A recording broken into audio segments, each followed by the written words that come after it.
vamos a ver un poco de estos personajes según nuestro programa, que son contemporáneos y podríamos decir discípulos, aunque alguno difiere bastante, ahora lo señalaremos, de la teología agustiniana o los agustinianos de primera generación. Se habla mucho de una escuela agustiniana, pero lo que aquí en el campo de la patrología latina vamos a ver son esos 3 o 4 personajes que convivieron con Agustín, que conocieron a Agustín, que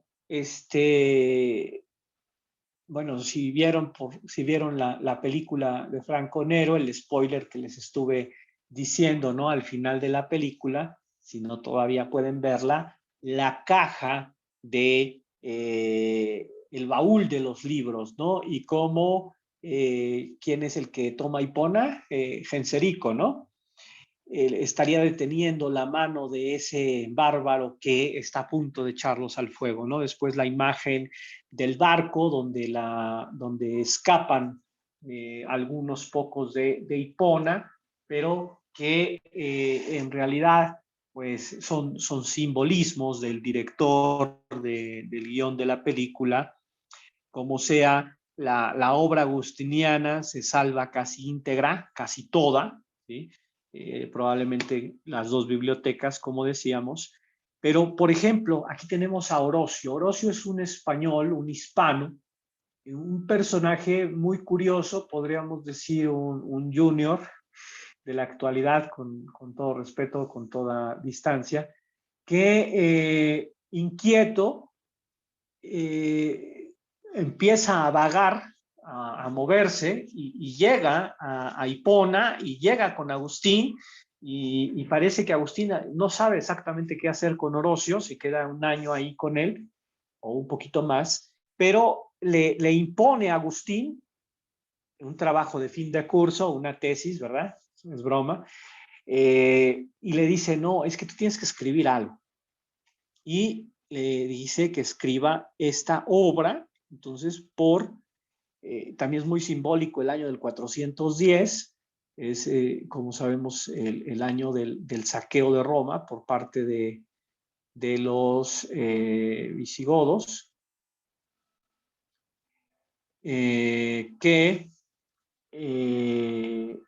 y en ese momento está en esa reflexión histórica Agustín, que después va a escribir La Ciudad de Dios, pero Orocio está escribiendo esta obra en 12 libros, que eso, historias contra los paganos.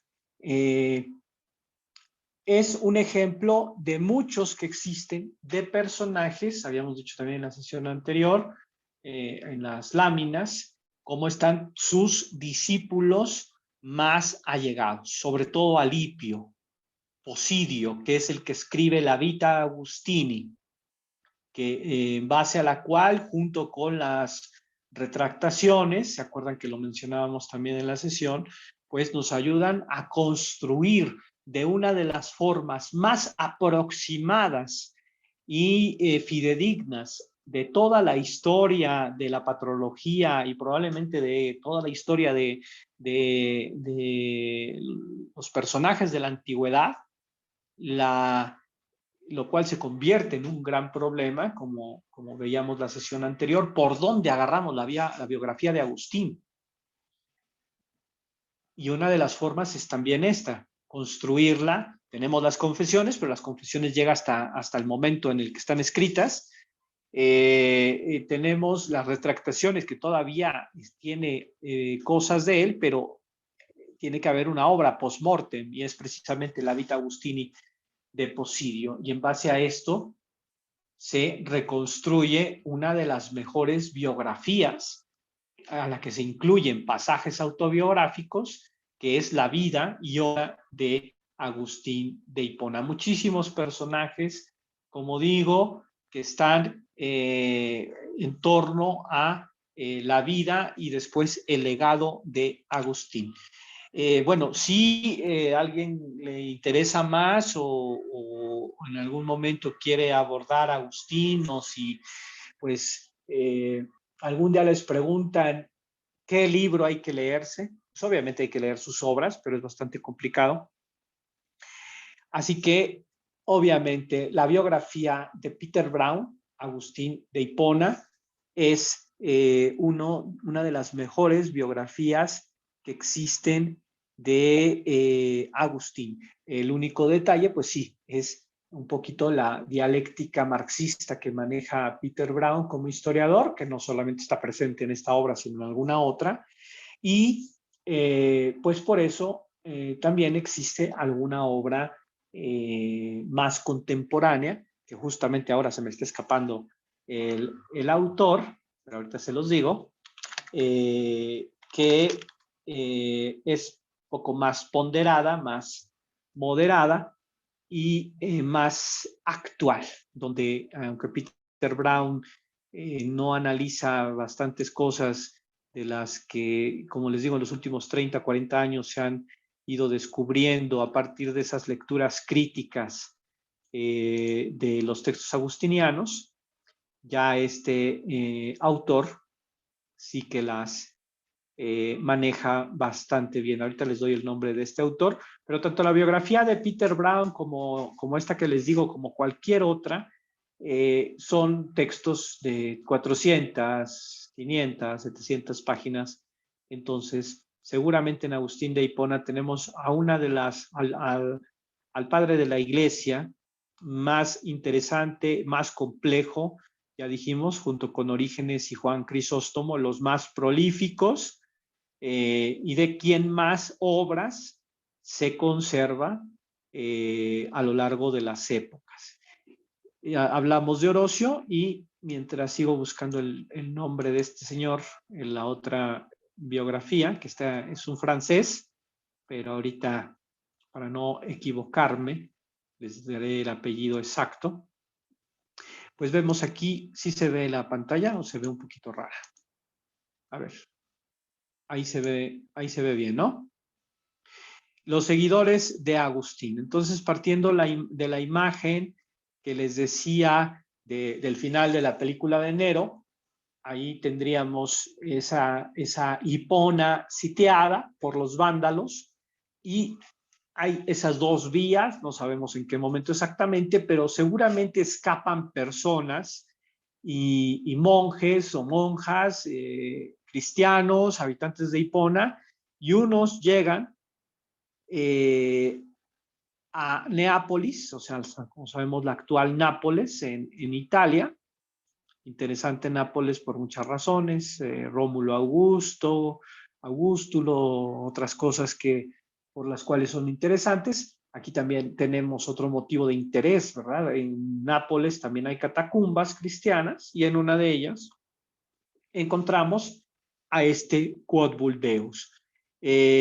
Contemporáneo a Agustín, que sobrevive, o sea, Hipona cae en el 430, 431, pero la invasión vándala continúa, tarda unos 10 años más en una dominación más o menos de toda la provincia africana y se establece, como dijimos, el reino vándalo de África proconsular, que durará unos 100 años hasta el 530.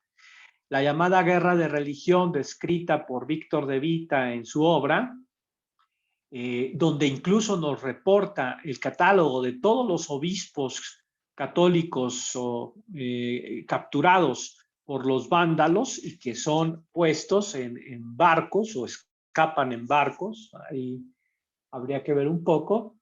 En las lecturas hagiográficas se dice que fueron puestos en barcos sin vela y sin timón y que milagrosamente llegaron a Nápoles, ¿no? Y ahí es donde pues aparece este Quod Vuldeus. Esto ya es de las noticias seguras que tenemos de él a partir del 437-438, cuando es capturado por los vándalos, exiliado con muchos otros obispos católicos y muere probablemente en torno al 454. Entonces, de esta fecha épica de la caída de Hipona y la muerte de Agustín en el 430, vamos viendo, sale Quod Vuldeus por aquí, y varios de los sermones que pasaron en la tradición aunque la vía de transmisión de los sermones esa sí es muy compleja, sí que confesiones o de Trinitate o los tratados filosóficos o las narraciones tienen árboles genealógicos o líneas de transmisión textual más estables, pero el problema es que en la Edad Media los sermones agustinianos se van agrupando por temas.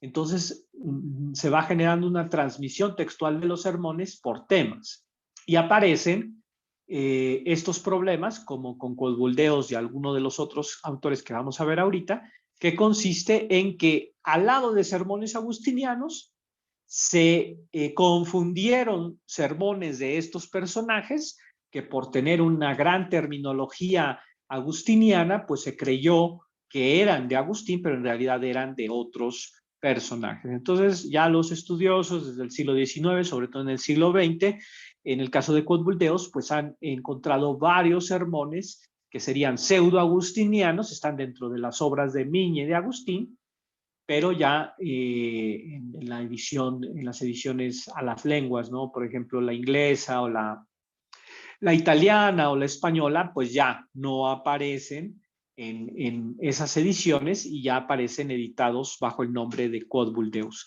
Por el otro lado, los otros barcos que probablemente, los otros monjas que probablemente escaparon de Hipona y llevaron las obras o la biblioteca de alguno de los dos monasterios, llegan para Galia y tanto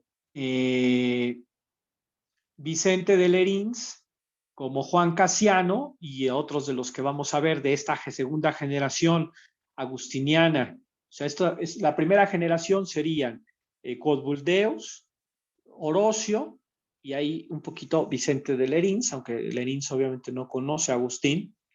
Y de hecho, Vicente de Lerins estaría reflejando también lo que se llama el semipelagianismo. Agustín se dedica a combatir a Pelagio y a los pelagianos, pero hay algunos autores de influencia agustiniana o que utilizan la teología agustiniana, pero que moderan sus posturas en una especie de vía intermedia entre Agustín y las teorías pelagianas. Entonces a esto se les llama los semipelagianos. Vicente de Lerín sería uno de ellos y este pelagianismo lo observamos en esta obra que se llama El Commonitorium, que es de este personaje. Tanto en el caso de Vicente como de estos otros que veremos ahora, sobre todo Cesario de Arles y Vigilio de Tapso, existen profundas polémicas entre los estudiosos porque la tradición, las leyendas hagiográficas o los editores medievales, o incluso en el 16 o Migne en el 19, pues han atribuido, porque así venían en los códices o en los incipit o en los títulos. ¿Se acuerdan cuando vimos el título del comentario de Cicerón de Mario Victorino, verdad? Como así encontramos el título y el autor, pues en muchos textos a veces pone que son obras de Vicente de Lerins o de Cesario de Arles, o el problema más grande es este Vigilio, porque hay muchos Vigilios, y hay uno que es Vigilio Tapsensis y otro, no recuerdo exactamente, se parecen, pero el topónimo también se puede confundir. Entonces, la complejidad más grande de identificación de obras se da en el caso de Vigilio de Tapso. Todos estos agustinianos en sus obras, muchas de ellas, también Cesario de Arles, pasaron durante mucho tiempo como textos, obras de Agustín o sermones de Agustín, pero ya con el paso del tiempo se han ido atribuyendo por el análisis filológico y terminológico y también porque ciertos conceptos o términos obviamente son posteriores al siglo V, no pueden ser de Agustín, porque tampoco aparecen en la obra agustiniana, entonces se deduce y por toda una serie de comparaciones filológicas y teológicas se van identificando las obras a uno u otro autor según sea el caso. Entonces tenemos, pues como les decía, a estos otros agustinianos. Todos son fieles seguidores y como les digo, pues incluso sus obras se copiaron y se conservaron muchas bajo el nombre de Agustín. Después ya se han ido atribuyendo a ellos. Pero así como Vicente de Lerins, encontramos a otro personaje que también es un semipelagiano, y es este Fausto de Ries. De hecho, es condenado post-mortem en el concilio de Orange que preside Cesáreo de Arles. Entonces, pues bueno, algunos datos sobre Cesáreo. El concilio de Orleans, que les mencionaba, es del 529, lo preside Cesáreo de Arles. Ahí se condena el semipelagianismo y se condena prácticamente la obra y parte de la teología de Fausto de Ries. Entonces, esta segunda generación de agustinianos, tanto en Italia como en Galia o en Francia o Italia, o en el continente europeo, pues son continuadores. No es una escuela, pero sí son continuadores de toda esta teología agustiniana, sobre todo por una razón fundamental, porque el arrianismo occidental está muy presente. Los bárbaros, sean los ostrogodos en Italia o los visigodos en Francia y los vándalos en el África proconsular, siguen siendo arrianos y tienen obispos arrianos. Lo que veíamos también con Ausencio y Ambrosio es una constante. La lucha entre el arrianismo y el catolicismo a lo largo de todo el siglo IV, siglo V e incluso hasta el siglo VI. Cesario de Arles, Vigilio de Tapso o creo que incluso hasta Genadio de Marsella tienen entre sus obras abundantes textos anti-arrianos, basándose también en la doctrina agustiniana, y como vemos se traslada la controversia pelagiana después de la muerte de Pelagio y de la muerte de Agustín a el continente con Vicente de Lerins y con este Fausto de Ries. Los semipelagianos siguen existiendo. Todas estas ideas que podríamos decir pertenecen a círculos ultraconservadores, en terminología un poquito más que a la que estaríamos más acostumbrados. Y nunca dejan de existir estas controversias que se renuevan después en torno a las lecturas bíblicas y agustinianas que hace el monje alemán Martín Lutero, y que en la conocida como Reforma Protestante se recuperan muchísimos de estos temas, de estos textos, de estas polémicas sobre el pecado, la libertad, la gracia y la predestinación, y aparecen, como digo, están presentes en el siglo XVI. Calvino es mucho más radical en todas estas teorías sobre el pecado y la gracia, y después, como decíamos en la sesión antes de las vacaciones, pues también ahí aparece la obra Augustinus de Jansenio. Entonces, ciertamente, pues hay una continuidad en esa influencia agustiniana y en esa teología agustiniana o anti-agustiniana, que sería el semipelagianismo, el que sí termina feneciendo con estos personajes, con el concilio de Orange, el 500, que les decía, 29, sería ya el arrianismo latino. Obras de Cesario de Arles, pues tiene una sobre el misterio de la Santa Trinidad, tiene también sobre el problema del pelagianismo, tiene obras Cesario, y pues también se conservan varios sermones. Otro aspecto fundamental, importantísimo de todos estos personajes, y que es la dinámica de nuestra penúltima clase de la próxima semana, ya estaremos observando en todos ellos la constante monástica. Tanto Vicente como Codbulteus, ¿no? Pero Cesáreo, Fausto, Fulgencio y sobre todo Vigilio de Tapso, están íntimamente relacionados con el monacato o son monjes. Bueno, Vigilio es un obispo, o ejercen, Cesario de Arles también termina siendo obispo, pero ejercen esta función o bueno, son monjes en esencia con todo lo que esto conlleva, también con esa influencia agustiniana. Cesario tiene una regla que implementó en todos los monasterios cuando llega a ser el obispo. Tiene una regla también para las vírgenes y ya habíamos dicho que se conservan sus sermones. Fausto de Ries, ya habíamos dicho, retoma a Juan Casiano y a Vicente de Lerins, el tema de la gracia, del libre arbitrio, su obra tiene algunos tratados teológicos, sermones y cartas, y son famosas sus 10 cartas, entre las cuales están 5 que dirige a Rusirio de Limoges,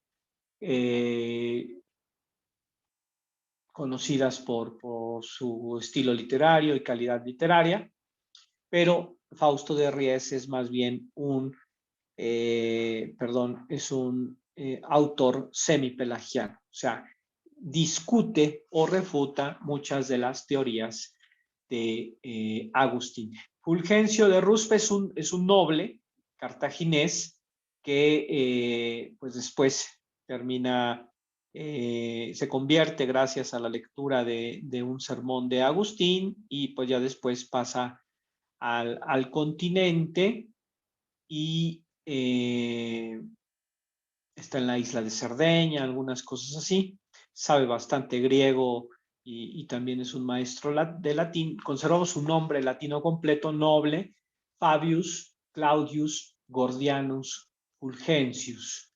¿Y qué otra cosa podemos decir de Fulgencio? Que pues combate tanto el arrianismo como el semipelagianismo. Entonces, estos agustinianos son, pues sí, relevos teológicos del hiponense y es lo que observamos bastante en sus obras. El tema que ya dijimos de la confusión de sus textos con las obras de Agustín, pero esto como sea sirvió para que no desaparecieran y pudiéramos pues valorar toda esa gran polémica y escenario de conflicto teológico que se quedó después de la muerte de Agustín de Hipona.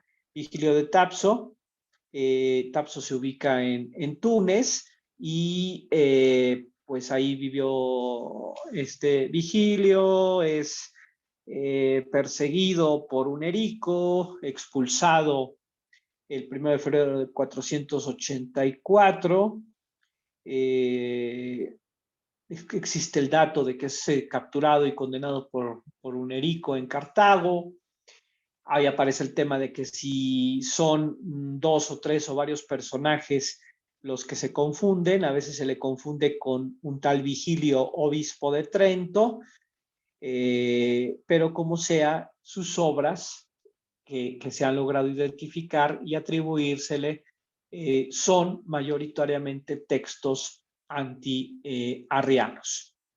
Y por último, Genadio de Marsella, pues refleja esa influencia también de Agustín y también el debate teológico anti-arriano y anti-pelagiano. Bueno, Genadio de Marsella tiene, recordemos que cuando habíamos visto a Jerónimo, habíamos mencionado varios autores que toman la obra de Jerónimo y hacen actualizaciones de la misma y por eso, aunque es muy criticado, porque la parte que agrega el De Viris Illustribus, o sea, el De Viris Illustribus de Genadio de Marsella, es muy criticado por ser supuestamente escrito en un latín muy mediocre, pero como sea, es muy importante tanto en el ámbito latino como en el ámbito griego estas ampliaciones de la historia eclesiástica de Eusebio, por un lado, los historiadores griegos, como veíamos en el semestre pasado o veremos quien no haya tomado la clase y la quiera tomar el próximo semestre, los historiadores griegos, Sosómeno, Sócrates, los continuadores de Eusebio, y en este caso